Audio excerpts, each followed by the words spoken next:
విజయవాడలో కృష్ణమ్మ ఉగ్ర రూపం దాలుస్తోంది. ప్రకాశం బ్యారేజీ వద్ద పెను ప్రమాదం చోటు చేసుకుంది. సుమారుగా 4 బోట్లు వరదలో కొట్టుకువచ్చాయి. అక్కడ ప్రకాశం బ్యారేజ్ దగ్గర క్రెస్ట్ గేట్లకు తాకి అక్కడ ఆగిపోయాయి. ప్రకాశం బ్యారేజీని బలంగా ఢీకొట్టాయి. ఒకదానికొకటి ఢీకొన్నాయి 4 బోట్లు కూడా. ఇక ప్రకాశం బ్యారేజ్ పిల్లర్లు ధ్వంసమయ్యాయి ఈ యొక్క దెబ్బతో. ఇక బ్యారేజీని ఢీకొట్టినాయి. వరద ఉధృతికి ఒక్కసారిగా పైకి లేచింది ఒక బోటు.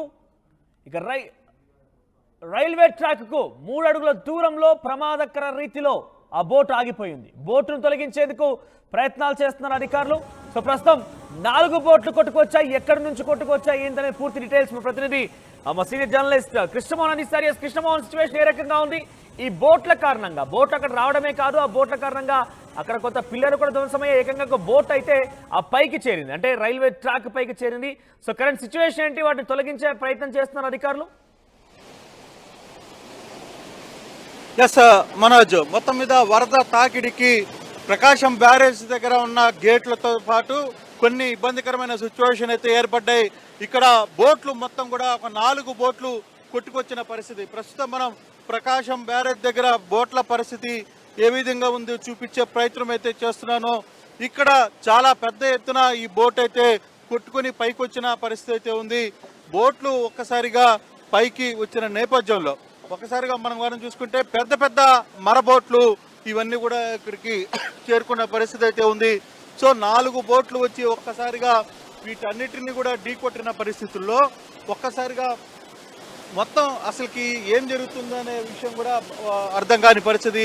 కొన్ని గేట్లు పూర్తిగా కూడా దెబ్బతిన్న పరిస్థితి కూడా మనం చూసాం.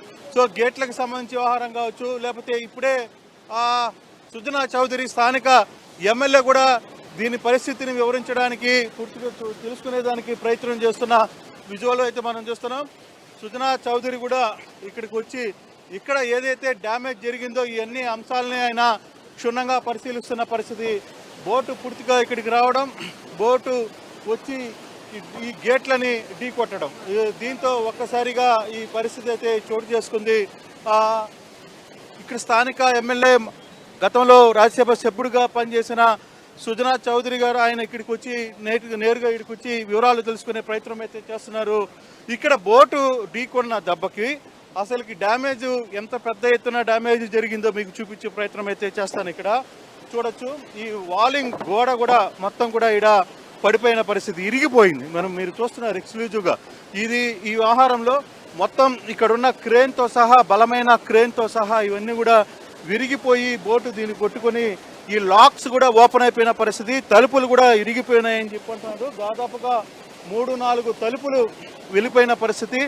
అందులో పెద్ద బోట్లు కావడంతో ఈ బోట్లు ఇక్కడున్న ప్రాంతంలో నుంచిన బోట్లు వచ్చాయా, లేకపోతే తెగిపోయి వీటన్నిటిని కొట్టుకొని బోట్లకు వచ్చాయా అనే సమాచారం అయితే అందాల్సిన పరిస్థితి అయితే ఉంది. కానీ చాలా పెద్ద స్థాయిలో ఈ సంఘటన అయితే చోటు చేసుకుంది. దీనికి సంబంధించి ఇరిగేషన్ అధికారులు కూడా పూర్తి స్థాయిలో ఇక్కడికి వచ్చారు. ఇరిగేషన్ అధికారులు కూడా దీనికి సంబంధించి మాట్లాడే ప్రయత్నం అయితే జరుగుతున్నారు. బోట్లకు సంబంధించి వ్యవహారాలన్నీ కూడా చూస్తున్నారు. ఇరిగేషన్ చీఫ్ సంబంధించిన వెంకటేశ్వరరావు గారు కూడా ఇప్పుడే ఇక్కడికి చేరుకున్నారు. ఆయన కూడా దగ్గరుండి ఈ వ్యవహారాన్ని అంతా కూడా పరిశీలిస్తున్న పరిస్థితి అయితే ఉంది. ఇరిగేషన్కి సంబంధించి కంప్లీట్గా ఏం జరుగుతుందో కూడా ఆయన అక్కడ తెలుసుకునే ప్రయత్నంలో భాగంగా ఇక్కడికి చేరుకున్నారు. ఇక్కడ జరుగుతున్న ప్రతి అంశాన్ని క్షుణ్ణంగా పరిశీలిస్తున్న పరిస్థితి అయితే మనం చూడొచ్చు. వెంకటేశ్వరరావు గారు కూడా ఇక్కడికి వచ్చి ఆయన ఇక్కడ జరుగుతున్న వ్యవస్థ ఏం జరుగుతుంది, వ్యవహారం అంతా కూడా, అంటే ఇప్పటికీ ఎక్కడి నుంచి వచ్చాయి, చాలా బలంగానే ఢీకొట్టాయి కాబట్టి అంత స్థాయిలో ప్రమాదం జరిగింది. పిల్లర్లు పూర్తిగా ధ్వంసమైన సిచ్యువేషన్ చూస్తున్నాం. మనోజ్, పెద్ద స్థాయిలోనే జరిగిందనేది చెప్పాలి. ఇక్కడ కానీ చూసుకుంటే ఓవరాల్గా ఎమ్మెల్యేలకు సంబంధించి అందరూ కూడా ఈ బోట్లకు సంబంధించి కూడా మనం మాట్లాడే ప్రయత్నం అయితే చేస్తున్నాం.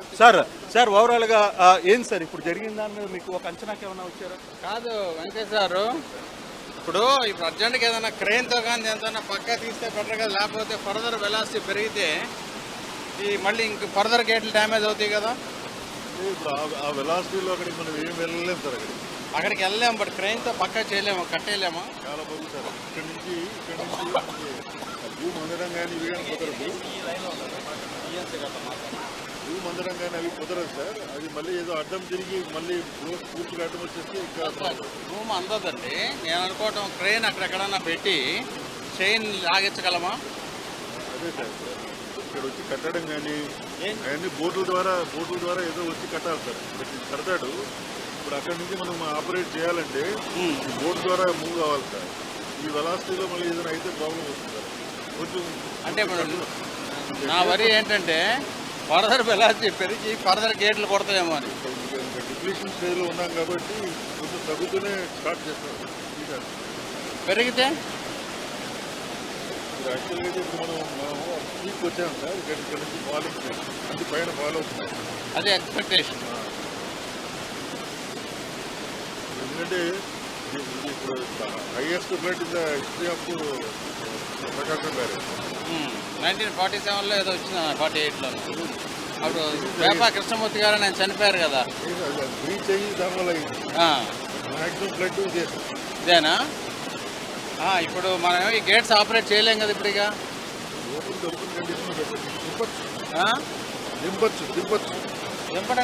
దింపచ్చు. దింపడం కదా, ఒకటి పోయింది పూర్తిగా. పోయినా కూడా దింపుతుంది. లేదండి ఇందాక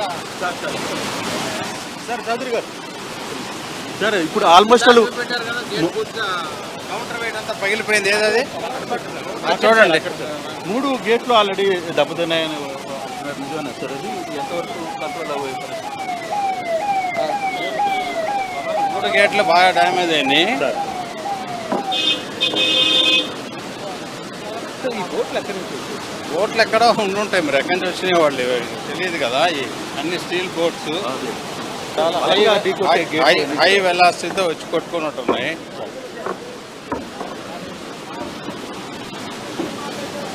ముందు ఒకటి పూర్తిగా డ్యామేజ్ అయింది సార్ దీని పక్కన. అది గేటు కంప్లీట్గా పనిచేయని పరిస్థితిలోకి వచ్చిందని చెప్తున్నారు. ఇది పూర్తిగా డ్యామేజ్ అయిన పరిస్థితి సార్. ఈఎన్సీ గారు వెంకటేశ్వరరావు గారు ఇది క్వశ్చన్ ఆఫ్ ఆపరేటింగ్ చేయలేం కదా. కౌంటర్ వెయిట్తో సంబంధం లేకుండా మనం దిగడానికి ప్రాబ్లం లేదు సార్. ఇది రిమూవ్ చేస్తాం. కౌంటర్ వెయిట్ లేకుండా కూడా చేయొచ్చా? దింపడానికి ప్రాబ్లం కాదు సార్, మళ్ళీ లిఫ్ట్ చేసేటప్పుడు ప్రాబ్లం వస్తుంది. అందుకని ఇది రిమూవ్ చేసి ఆల్టర్నేటివ్గా కౌంటర్ వెయిట్ క్రియేట్ చేసుకోవాలి సార్ టెంపరీగా. ఆ తర్వాత మళ్ళీ క్యాష్ చేసి రీప్లేస్ చేస్తాం. మేజర్ వర్కే కానీ ఎమర్జెన్సీగా చేయాలి. ఎందుకంటే మనం గేట్ ఆపరేషన్ అయితే మనం మళ్ళీ యూజ్లో తెచ్చుకోవాలి కదా సార్. అందుకని ఇది రిమూవ్ చేసి స్టీల్ గార్డర్స్తో కానీ దీంతో కానీ లోపల బలాస్కతి వేసి వెయిట్ క్రియేట్ చేసుకొని ఇది రీప్లేస్ చేసి దీన్ని రిమూవ్ చేసి అది రీప్లేస్ చేసి ఆపరేషన్లో పెడతాం సార్. ఇప్పుడు ఏం డేంజర్ లేదంటారు రాజధానిలో వదిలేదు చేసి దీన్నే ఇప్పుడు ఇమ్మీడియట్గా మనం లేదు.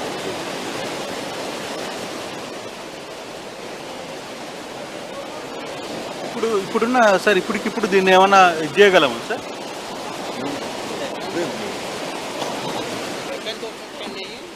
అవన్నీ అక్కడ బ్యాంక్స్లో వాళ్ళు అక్కడ పార్క్ చేసి పెట్టుకుని ఉంటారు సార్, రంగర్ వేసి. అవి ఈ ఫ్లడ్కి అవి ఫ్లోట్ అయ్యి వచ్చేసినాయి. High velocity వచ్చుకుంటుంటాయి.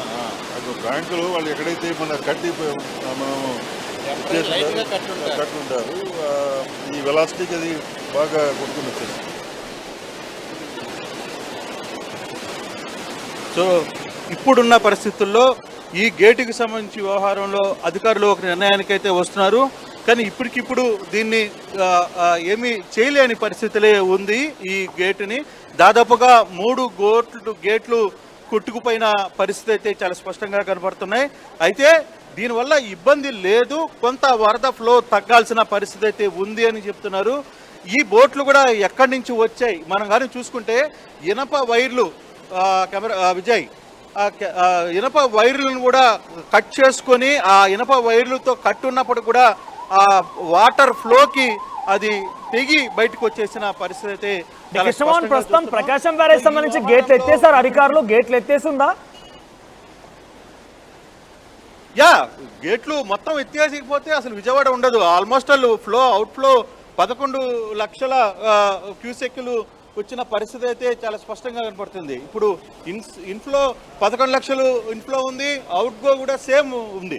ఇప్పుడు ఎగ్జాక్ట్ గా అంటే ఆ సిచ్యువేషన్ లో అక్కడ బోట్లు కొంత గేట్లకు అడ్డంగా ఉన్నాయి కాబట్టి ఏదైనా వాటర్ స్టోర్ చేసే అవకాశం కానీ లేకుంటే మరింతగా పిల్లర్ దెబ్బతిన అవకాశం కనబడుతుంది. ఎందుకంటే 4 బోట్లు ఉన్నాయి, మీరు చూపిస్తున్న విజువల్స్ లో 3-4 చోట్ల గేట్లకు అడ్డంగానే ఉన్నాయి. ఎస్, అది ఇప్పుడు బోట్లు అడ్డంగా ఉన్నాయి. అయితే ఇప్పుడు కూడా క్రేన్ల సాయంతో కొన్ని బోట్లను తీసి మారుద్దామా అనే ఒక ప్రయత్నం చేస్తున్నప్పటికీ అది కొంత వీలు కాదు అనేది అధికారులు అయితే మాట్లాడుతున్న పరిస్థితి. ఇక్కడ సిఎన్సి వెంకటేశ్వరరావు గారు, స్థానిక ఎమ్మెల్యే సుజనా చౌదరి గారు అందరూ కూడా ఇక్కడికి చేరుకున్నారు. ప్రస్తుతం వాళ్ళు ఏమి విషయం అయితే మాట్లాడుతున్నారో కూడా చూడాలి. ఫైనల్గా కంక్లూజన్కి ఏమైనా వచ్చారు, అధికారులతో కూడా మాట్లాడారు మీరు? కంక్లూజన్ అంటే ఇప్పుడు హిస్టారికల్గా ఇది ది బిగ్గెస్ట్ అంటున్నారు. 1940s ఒకసారి వచ్చి అప్పటికున్న చీఫ్ ఇంజనీర్ల వాళ్ళు కూడా అది బ్రీచ్ అయిపోయి చనిపోవడం జరిగింది ఆ రోజుల్లో. అది హిస్టరీలో తెలుసు మనకి. ఈ కృష్ణా బ్యారేజ్ కట్టినాక మొట్టమొదటిసారిగా ఎంత వెలాసిటీతో రావటం, ఈ బోట్లు రావటం, కొన్ని గేట్లు డ్యామేజ్ అయిపోవటం, ఇదంతా కూడా మొత్తం బ్యారేజ్ అంతా కూడా ఇంకొకసారి స్టడీ చేసి స్ట్రెంగ్తన్ చేయాలా, ఇంకో బ్యారేజ్ కట్టాలా అనేది ఒక ప్రశ్నార్థకమైన ఇదే. డెఫినెట్గా 70 సంవత్సరాలు అవుట్ ఇన్ఫ్లో కూడా మనకి ఎక్కువ వస్తుంది. ఈ రోజు రాత్రికి కూడా ఇంకా పెరిగే పరిస్థితి. ఇప్పటికే 11,25,000 క్యూసిక్ల ఇన్ఫ్లో ఉంది, పరిధి దాటి వెళ్తోంది. నాకున్న పరిజ్ఞానం ప్రకారం భగవంతుడు కనికరించి ఇప్పుడు తగ్గిస్తే బతికినట్లు, లేకపోతే ఇంకా కనుక పెరిగితే ఇక్కడ గేట్లను కంట్రోల్ చేసే పరిస్థితి అయితే కనపట్లేదు. అది ఈఎన్సీ గారు కూడా ఒప్పుకున్నారు. ఎందుకంటే గేట్స్ ఆపరేట్ చేయలేము చాలా వరకు, కాబట్టి ఫ్లోని ఆపాలి, ఎదురుగా ఏదైనా చేయాలంటే చేసే పరిస్థితి లేదు. అట్లాగే సెడెంటరీ గేట్ చైన్స్ అన్నీ కూడా తెగిపోయినాయి ఆ గేట్లు ఆపరేట్ చేయాలంటే. కాబట్టి బ్యారేజ్ గేట్స్ ఇనాపరేటివ్ ప్రస్తుతానికి. ఇప్పుడు నేను అడిగాను వాళ్ళతో, క్రెయిన్తో ఇప్పుడు అడ్డొచ్చిన పడవలు ఏమన్నా పక్క వీలు కాదండి, అది వీలు కాదు. ఇప్పుడు అవి అంటే చేసేటప్పుడు మళ్ళీ డేంజర్ అవ్వచ్చు మనుషులకు అనేది ఆయన సందేహం. ఇంకా పైన మాట్లాడి మరి ముఖ్యమంత్రి గారితో కూడా మాట్లాడి మరి ఏమైనా చేయగలమేమో చూడాలి. ఎందుకంటే ఇక్కడ టవర్ క్రైన్స్ అంత వెయిట్ చేయలేవు. టవర్ క్రైన్స్ రావడం కష్టం ఇక్కడ, ఎందుకంటే షవర్లో ఒడ్డున పెట్టి అక్కడి నుంచి చైన్స్ చేసి లాగాలి. చాలా వెయిట్ ఎక్కువ ఉంటాయి అనుకుంటాయి. కొంచెం సైంటిఫిక్గా స్టడీ చేయాల్సిన అవసరం. అవుట్ఫ్లో కూడా 10 లక్షలు పైన నీళ్లు వెళ్తున్నాయి. అవుట్ఫ్లో కూడా 3 గేట్లు పూర్తిగా డ్యామేజ్ అయినాయి. మిగిలిన గేట్లు కూడా బాగా వీక్ అయినట్లుగా అనిపిస్తూ ఉంది. సెడెంటరీ అంటే కింద ఎక్కువ హై డెన్సిటీతో ఉన్న మెటీరియల్ క్లీన్ చేయడానికి అని చెప్పి అటు 6 ఇటు 8 ఒక సైడు 6 ఒక సైడు పెడతారు గేట్లు. అవి ఆ చైన్లన్నీ తెగిపోయినాయి. అంటే దాని యొక్క ఉన్న గేట్లు కింద ఉండిపోతాయి. అవి కూడా ఆపరేట్ చేయలేం. ఒకవేళ దీన్ని ఆపరేట్ చేసే పరిస్థితి అయితే లేదు ఇప్పుడు, పూర్తిగా రిపేర్ చేసే వరకు. ఇప్పుడున్న పరిస్థితుల్లో నాకున్న నాలెడ్జ్ ప్రకారం వరద వస్తే ముందుకు వెళ్ళిపోవటం వదిలేయటమే, కానీ అరికట్టే పరిస్థితి అయితే లేదు. ఈ గేట్ ఉన్న వాటిల్లో ఉన్న 6 గేట్లలో 3 గేట్లు కంప్లీట్గా డ్యామేజ్ అయ్యాయి. ఇక వరద కూడా ఏమాత్రం మిగిలే సమస్య కూడా లేదు, ఇంకేం లేదు. ఈ 3 గేట్లు డ్యామేజ్ అయినాయి కాబట్టి ఉట్టి 3 గేట్లు ఆపరేట్ చేయడం వల్ల వచ్చే ఉపయోగం లేదు. గేట్లు ఏంటంటే అన్నీ కూడా సమానంగా చేసి ఆపరేట్ చేస్తారు. వరద పెరిగితే వదలటానికి, స్టోర్ చేయాలంటే కిందకి అన్నీ దిగటం అనమాట. ఈ 3 ఈ విధంగా ఇనాపరేటివ్ అయిపోయినాయి కాబట్టి మిగిలిన చేయలేరు అనేది నా అభిప్రాయం. సో ఇది చాలా ఇష్యూ పరిస్థితి అయితే చాలా ఘోరమైన పరిస్థితి. ఎమ్మెల్యే ఒకటే చెప్తున్నారు, ఇది దేవుడు కరకరించాల్సిన పరిస్థితి తప్పితే వేరే వ్యవహారం నేను ఇప్పుడు ఏమీ చేయలేను అని కూడా ఆయన చెప్తున్న పరిస్థితి. కారణం ఒకటే, ఇప్పుడు మనం చూస్తున్న ఈ బోట్లు కంప్లీట్గా డ్యామేజ్ అయ్యాయి. ఈ బోట్లతో పాటు బోట్లు ఢీకొనిన తర్వాత దాదాపు ఒక 3 గేట్లు డ్యామేజ్ అయిన పరిస్థితి. కింద గ్రౌండ్ లెవెల్లో ఉన్న ఈ బలమైన ఇనప ఏవైతే క్రేన్స్ ఉన్నాయో ఆ లైన్ కనపడుతుంది కదా, అవి మొత్తం కూడా ఇరిగిపోయాయి అనేది అధికారులు అయితే చెప్తున్నారు. దాన్ని ఇప్పుడు మనం ఏమీ చేయలేమంటున్నారు. ఒకవేళ దీన్ని కట్టడి చెయ్యాలి అనుకున్నా కూడా కొంత ఆలస్యమయ్యే పరిస్థితి ఉంటుంది అనేది మనకి స్పష్టంగా అర్థమవుతుంది. అయితే ఈ ఇష్యూస్లో ఇప్పటి వరకు జరుగుతున్న దాంట్లో ఆల్మోస్ట్ ఆల్ ఎమ్మెల్యేలకు సంబంధించిన వ్యవహారంలో కావచ్చు, అధికారులకు సంబంధించి, తర్వాత చాలా మేజర్ స్థాయి అధికారులతో అందరితో కూడా చర్చలు జరుపుతున్నాం. ఈఎన్సీని పిలిపించాం. ఇప్పటికిప్పుడు ఈఎన్సీతో మాట్లాడే ప్రయత్నం చేస్తున్నాం. తర్వాత ఇతర ఇప్పుడు ఉన్న బోట్లని పెద్ద లైన్స్ ప్రొక్లైన్స్తో పెట్టి వాటిని ఇక్కడి నుంచి తరలించే ఒక ఆలోచన చేసినా అది వీలు కాదు అని చెప్తున్న నేపథ్యంలో సార్ ఫైనల్గా ఒక డెసిషన్కి వచ్చారు సార్. మీకు ఏమైనా ఒక అంచనాకు వస్తుందా? అసలు అంచనా అంటే అది నేను కాదు కదా చేయవలసింది, నేను ఒకటే రిపోర్ట్ చేస్తాను, ముఖ్యమంత్రి గారికి చెప్తాను. డెఫినెట్గా ఈ గేట్స్ అయితే ఆపరేట్ చేసే పరిస్థితి లేదు, అంతవరకు అయితే గ్యారంటీ. ఈఎన్సీ గారు కూడా చెప్పారు అది. ఎందుకంటే 3 గేట్లు పడిపోయినాయి, 3 గేట్లు ఆపరేట్ చేస్తాం అనేది అది కాని పని. ఫ్లో వెళ్ళిపోతానే ఉంటుంది. ఈ వాటర్ కంట్రోల్ చేయలేము. ఫర్దర్గా కనుక ఆల్రెడీ తగ్గుముఖం పట్టింది కాబట్టి ఏమి కాకపోవచ్చు. ప్రకృతి వైపరీత్యం కాబట్టి ఉన్న పరిస్థితుల్లో ఉన్న సర్కమ్స్టెన్స్ను బట్టి ఎలా మేనేజ్ చేయాలో చేసే పరిస్థితి. దివిసీమకు కూడా ఎఫెక్ట్ వస్తుంది అని వస్తున్న వార్తలు. అక్కడ ఎమ్మెల్యే కూడా అమెరికా నుంచి ఆయన ఆందోళన వ్యక్తం చేస్తున్న పరిస్థితి. అదే నాకు ఆ దివిసీమ సబ్జెక్ట్ మీద నాకు అంత అవగాహన లేదు. బట్ ఇక్కడ నుంచి మాత్రం ఇంకా ఫ్లో ఎక్కువైతే 1974-75లో వచ్చిన దివిసీమలాగా రావడానికి అవకాశం అని ఆందోళన చెందుతున్నారేమో వారు. కానీ అలా కనపట్లేదు. భగవంతుడు ప్రార్థించడం ఒకటే మార్గం. సో ఎమ్మెల్యే ఒకటే చెప్తున్నారు, మాజీ ఎక్స్ రాజ్యసభ సభ్యుడు ఇప్పుడు స్థానిక ఎమ్మెల్యే, ఇప్పుడున్న పరిస్థితుల్లో భగవంతుడిని ప్రార్థించడం తప్పితే ఒకే ఒక ఆప్షన్ ఉంది. ఇక్కడ విజయవాడ వాసులందరికీ కూడా భగవంతుడిని ప్రార్థించి ఈ వరద తగ్గుముఖం పట్టాలని కోరుకోవడం తప్పితే వేరే ఆప్షన్ లేదు. మనోజ్ చాలా క్లియర్ గా చెప్తున్నారు. ఇప్పుడున్న బోట్లు తర్వాత వీటి వల్ల 6 గేట్లు మనోజ్ 6 గేట్లు పూర్తిగా కూడా దెబ్బతిన్న పరిస్థితుల్లో 3 గేట్లు అసలు పనికిరావు. వాటిని ఇప్పుడు మనం రిపేరు చేయలేం. ఈ బోట్లను ఇక్కడి నుంచి మార్చలేం. సో పూర్తిగా వరద తగ్గితే ఒక రకం, తగ్గకుండా పెరిగితే మాత్రం పూర్తిగా మా కంట్రోల్లో లేదు, దేవుడి మీదనే భారం అని సుజనా చౌదరి చెప్తున్న పరిస్థితిని మనం చూస్తున్నాం. మనోజ్ కృష్ణమోహన్ అంటే కేవలం దేవుడిపైనే భారం వేయడం అనేది ప్రభుత్వం సంబంధించి ఒక సమాధానం మాత్రం కథగా ఉండకపోవచ్చు. ప్రజలు కంపల్సరీగా సమస్యలకు సంబంధించి కొంత పరిష్కార మార్గం చూపాల్సిన అవసరం అయితే ఉంటుంది. సో ఇక్కడ గేట్లకు సంబంధించి చూస్తే కనుక 3 గేట్లు పూర్తిగా కొలాప్స్ అయిపోయాయి, మరికొన్ని గేట్లు కూడా కొంత దెబ్బతిన్నాయి. కాబట్టి ఇంకా ప్రమాదం పెరిగే అవకాశం ఉందా? ఈ ఫ్లో ఇంకా కొనసాగితే గేట్లకు సంబంధించి పూర్తిగా కొట్టుకుపోవడం ఆల్రెడీ పిల్లలు కూడా దెబ్బతిన్నాయి కాబట్టి ఇంకా ప్రమాదం పెరిగే అవకాశం అంచనా వేస్తున్నారా?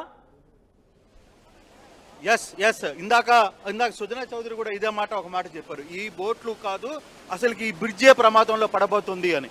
అంటే మొన్నటి వరకు కూడా ప్రకాశం బ్యారేజ్ బ్రిడ్జ్ ఏదైతే ఉందో అది ప్రశ్నార్థకంగా మారబోతుంది, చాలా డేంజర్లో ఉంది అనేది. ఎందుకంటే కింద ఉన్న బేస్ లెవెల్లో ఉన్న ప్రతి ఒక్కటి కూడా ఇక్కడ దెబ్బతిన్నాయి. దీనికి సంబంధించి గ్రౌండ్ లెవెల్లో ఉన్న వ్యవహారం మొత్తం కూడా ఇంకా ఆప్షన్ ఒకటే ఉండవచ్చు. ఇదే కానీ వరద ఇంకా పెద్ద స్థాయిలో కానీ జరిగితే ఖచ్చితంగా అటువంటి ఇబ్బంది జరిగే పరిస్థితి మనకి కనబడుతుంది. కాబట్టి సో డెఫినెట్గా ఈ వ్యవహారంలో కొత్త బ్రిడ్జిని నిర్మించాలా అనే ఆలోచన కూడా చేపట్టాల్సిన పరిస్థితి ఉంది అనేది ఇక్కడ మనకి ఇందాక ఎమ్మెల్యే చెప్తున్న పరిస్థితి. నిజంగానే అటువంటి పరిస్థితి గ్రౌండ్ లెవెల్ పూర్తిగా కూడా కుంగిపోయింది. ఇదే బ్రిడ్జి ఉంటుందా లేదా అనేది కూడా చూడాలి. ఇటువంటి బ్రిడ్జికి సంబంధించిన వ్యవహారంలో ఎంతవరకు ఇప్పుడు మనం చూసుకుంటే దాదాపుగా ఈ ఫ్లో ఇక్కడి నుంచి రైల్వే స్టేషన్ ఏదైతే ఉందో రైల్ ట్రాక్ ఏదైతే ఉందో కేసిన్ బెనాల్, ఆ కేసిన్ బెనాల్కి సంబంధించి ఆ ట్రాక్కి ఇంచుమించుగా పోతుంది. ఇందాక ఆర్టీవీ ఎక్స్క్లూజివ్గా చూపించే ప్రయత్నం చేసింది కింద లెవెల్లో అసలు ఏముంది అనేది. ఇందాక మనం ఉదయాన్నే కింద లెవెల్లో ఎంత లెవెల్ వరకు ఈ వాటర్ ఫ్లో వెళ్తుందో వరద దగ్గర నుంచి కూడా చూపించే ప్రయత్నం అయితే చేసాం. ఇప్పుడున్న సిచ్యువేషన్ అయితే వెరీ బ్యాడ్ కండిషన్లో ఈ బ్రిడ్జి ఉంది. అయితే ఇప్పటి వరకు కూడా కొంత ఇబ్బంది జరిగే పరిస్థితి అయితే కనపడుతుంది అనేది కొంత సమాచారం అందుతున్నప్పటికీ కూడా అయితే ఇప్పటికిప్పుడు ఇది కంట్రోల్కి వస్తుందా రాదా అనే అంశాన్ని అయితే చూడాలి. ఇప్పటికి ఇన్ఫ్లో ఎంత చేరుతోంది, ఇన్ఫ్లో ఎంత వస్తోంది, పూర్తి అవుట్ ఫ్లో అయితే కనబడుతోంది. ఇన్ఫ్లో వచ్చిందని పూర్తిగా కూడా అవుట్ ఫ్లో రూపంలో బయటకు వదిలేస్తున్నారు. సో ఎగువ నుంచి ఇంకా వరద పెరిగే అవకాశం ఏమైనా కనబడుతోందా? ఎందుకంటే వరద పెరిగితే ప్రమాదం పొంచుందని చాలా క్లియర్ గా ఎమ్మెల్యే చెప్తున్నారు, అక్కడ ఉన్న అధికారులు కూడా చెప్తున్నారు. సో దేవుడిపైనే భారం అనేది సమాధానం కాకుండా ఎగువ నుంచి వచ్చేటువంటి వరదని డైవర్ట్ చేసే అవకాశం కానీ ఇంకేదైనా వేరే ఇతర మార్గాలు కనబడుతున్నాయా? అంటే ఇప్పుడున్న సిచ్యువేషన్లో వరద ఇప్పుడు వరకైతే తగ్గుముఖం పట్టలేదు. దాదాపుగా 11,25,000 క్యూసెక్లు ఏదైతే ఇన్ఫ్లో వస్తుందో అదే ఇన్ఫ్లోతో పాటు అవుట్ఫ్లో కూడా దాదాపుగా 11 లక్షల అవుట్ఫ్లో పోతుంది. ఇప్పుడు వరకు ఎప్పుడో 74-75లో ఈ సంఘటన జరిగింది తప్పితే దాని తర్వాత ఇటువంటి పరిస్థితి జరగలేదు, మేము చూడలేదు అని చెప్తున్నారు.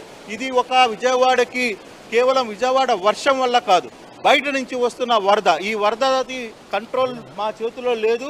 దాన్ని ఏ విధంగా ముందుకు నడపాలో కూడా అర్థం కాని పరిస్థితిగా ఉంది. కానీ ఇప్పుడు వరకు కూడా ఇదే ఫ్లోగాని ఇంకా పెరిగితే మాత్రం, అంటే నిన్న రాత్రికి ఈ రోజుకి తగ్గుముఖం పట్టినట్టుగా అయితే ఎక్కడా కనపట్లేదు, ఎక్కడా లేదు.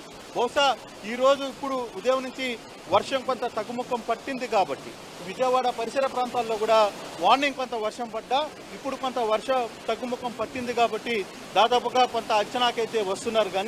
కానీ నిజంగా ఆ ఆశ ప్రకారం కానీ తగ్గితే ఒక రకంగా మేలు, లేకపోతే మాత్రం డెఫినెట్గా విజయవాడ ఇబ్బందుల్లో ఉంది అని చెప్పడానికి దీంట్లో ఎటువంటి అతిశయోక్తి లేదు. సాక్షాత్తు సీనియర్ మంత్రులు, ఎమ్మెల్యేలు కూడా ఉదయం నుంచి అదే మాట్లాడుతున్న పరిస్థితి. ఉదయం చంద్రబాబు కూడా చాలా ఆందోళనలో కనపడ్డారు. ఆ విజయవాడ ప్రజలు ఇంతవరకు చూడని విపత్తును చూడబోతున్నారు.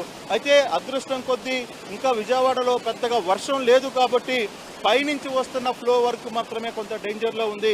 ఆ డేంజర్ని ఏ విధంగా ముందుకు అంటే ఆ డేంజర్ పరిస్థితిని ఎలా తప్పించాలనే ఆల్టర్నేటివ్ వెతుకుతున్నప్పటికీ కూడా ఇక్కడ లేదు. ఇక్కడ ఫర్ సపోజ్ ఇక్కడికి మనం చూసుకుంటే ఈ బోటుకి సంబంధించి అంటే ఈ గేట్లకు సంబంధించి మనం కానీ చూసుకుంటే పూర్తిగా 3 డ్యామేజ్ అయ్యాయి. 3 డ్యామేజ్ అయిన తర్వాత దాన్ని ఇప్పటికప్పుడు మార్చలేం, దాన్ని ఇప్పటికప్పుడు ముందుండి ఉంచలేమనేది ఏఎన్సీ అధికారులు తేల్చి చెప్పేశారు. ఇప్పటికిప్పుడు దాన్ని మార్చాలనుకుంటే కూడా నా చేతిలో ఏమీ లేదు, చాలా హై రిస్కీ పని మనం చేయాలి అంటున్నారు.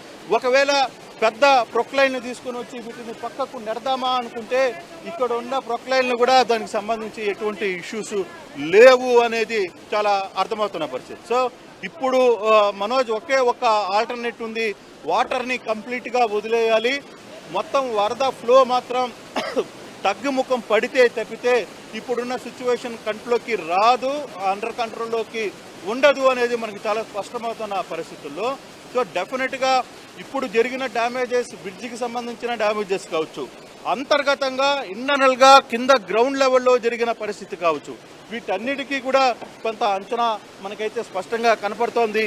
వీటికి ఈ లాక్స్ కావచ్చు, వీటన్నిటి కూడా పూర్తిగా ఇరిగిపోయాయి అనేది మనకు చెప్తున్న నేపథ్యంలో ఫైనల్గా ఈ సమస్యకు పరిష్కారం ఒకటే, ఫ్లో, ఇన్ఫ్లో తగ్గడం. ఇప్పటికీ 11,25,000 క్యూసెక్కుల నీరు ఇన్ఫ్లో వస్తుంది, అవుట్ఫ్లో కూడా అదే విధంగా ఉంది. సో ఈ 11 లక్షల నుంచి ఈరోజు సాయంత్రానికి తగ్గుముఖం పడుతుందా, పెరుగుతుందా అనేది చూడాలి.